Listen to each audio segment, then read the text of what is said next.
జయ శ్రీమన్నారాయణ. జయ జయ శ్రీమన్నారాయణ. ఇక ఈ రోజు ఈ వీడియో ద్వారా మన ఆంజనేయ స్వామి ఏ ఆలయంకైనా వెళ్ళినప్పుడు ఏ విధంగా అర్చనాలు చేయించుకోవాలి, తీర్థము, ప్రసాదము, షటగోప్యం ఏ విధంగా తీసుకోవాలి ఈ రోజు ఈ వీడియో ద్వారా చెప్పడం జరుగుతుందండి. చాలా మంది కూడా తీర్థం తీసుకునేటప్పుడు చాలా పొరపాటు చేస్తూ తీర్థమే కాదు షటగోప్యం తీసుకునేటప్పుడు నమస్కారం కూడా చేయదు. అలాంటి వారి కోసం ఈ రోజు ఈ వీడియో అండి. అందరూ కూడా తప్పకుండా చూడండి. చూడమే కాక మీ యొక్క మిత్రులందరూ కూడా షేర్ చేయండి.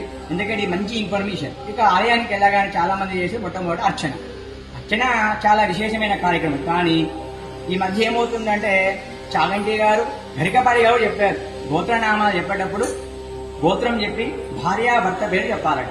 కానీ మనం ఏం చేస్తున్నాము, మన పిల్లలు, మన మునివాళ్ళ పేరు చెప్తుంది. ఈ మధ్య ఎంత ఘోరంతో ఏమన్నా సరే మన అమ్మాయి పెళ్లి చేసినాం, పెళ్లి అయిపోయాక మన అమ్మాయి గోత్రనామా చెప్పకూడదు. కానీ మేము కూడా ఏం అనలేకపోతున్నాం. బ్రాహ్మణులు మేమంటే ఏమనుకుంటారంటే అరే పంతులు గారి ఓపిక లేదు కదా అని ఒకటుందన్నమాట. కానీ నేను చెప్పేది ఏమిటంటే ఇప్పుడు ఆలయానికి వెళ్ళినప్పుడు భగవంతుడికి అన్ని తెలుసు, సర్వంతర్యామైన వెళ్ళినప్పుడు మీ గోత్రం చెప్పి మీ యొక్క తల్లిదండ్రి పేరు చెప్పండి. లేదా మన ఇంటి పెద్దవాళ్ళు ఉంటారు, వాళ్ళ పెద్దవాళ్ళ నామధేయం చెప్పి సహకుటుంబానం అంటే మీ కుటుంబం అందరూ వస్తారనమాట. ఇక దీనితో పాటు తీర్థం నేను చూపిస్తాను. మీకు తీర్థం ఎలా తీసుకోవాలి.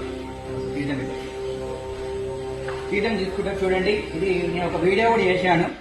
ఈ చెయ్యి ఇలా పట్టుకుని ఏలిందులో పెట్టి ఇలా తీసుకోవాలి. ఇది ఆవు చెవి ఆకృతిలో ఉంటుంది. ఇలా పెట్టుకుని కింద పడకుండా ఇలా స్వీకరించాలి. అవి కూడా షటగోప్యం తీసుకున్నప్పుడు రెండు చేతులు జోడించి చూడండి. పంతులుగా రెండు చేతులు జోడించి తల మంచి షటగోప్యం తీసుకోవాలి.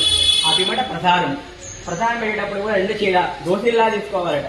ఆయన ముందు మనం ఇలా పనవిలినట్టు. కనుక మనం ఆలయానికి వెళ్ళినప్పుడు తెలియకుండా చాలా పొరపాటు చేస్తుంటామండి. ధర్మం చాలా గొప్పది. మన ధర్మంలో పుట్టడం ఎంతో అదృష్టవంతులం. కానీ మనం తెలుసుకోలేకపోతున్నాం. అందరం కూడా అన్ని తెలుసుకుంటే అందులో ఉన్న సైంటిఫిక్ రీజన్ కూడా ఉంటాయి. ఇప్పుడు తీర్థం తీసుకోవడం ద్వారా ఎంతో ఇమ్యూనిటీ పవర్. ఇదే కాదు, షటగోప్యం తీసుకున్నప్పుడు కూడా షటగోప్యం రాగితో చేస్తారు. అది మన తలపై పెట్టినప్పుడు తలపైన యోగ శాస్త్రం ప్రకారం సహస్రా చక్రం ఉంటుంది. వాటి మధ్య ఒక వైబ్రేషన్ ఏర్పడుతుంది. కాబట్టి మనకు పాజిటివిటీ ఏర్పడుతుంది. ప్రసాదం ఇప్పుడు ఏ గుడికి వెళ్ళినా ఎలాంటి ప్రసాదం పెడతారు? తీపి రకమైన ఎక్కువ వరకు అయితే తీపే ఉంటుంది. నార్త్ ఇండియన్స్ అయితే మొత్తం తీపే పెడతారు. మన సౌత్ ఇండియన్స్ రకరకాల ప్రసాదాలు పెడతాం. ప్రసాదంలో పరమార్థం ఉంది. తీపి అనేది శుభానికి సంకేతం. అంటే మీ పొద్దున్నే మీ శుభముతో అంటే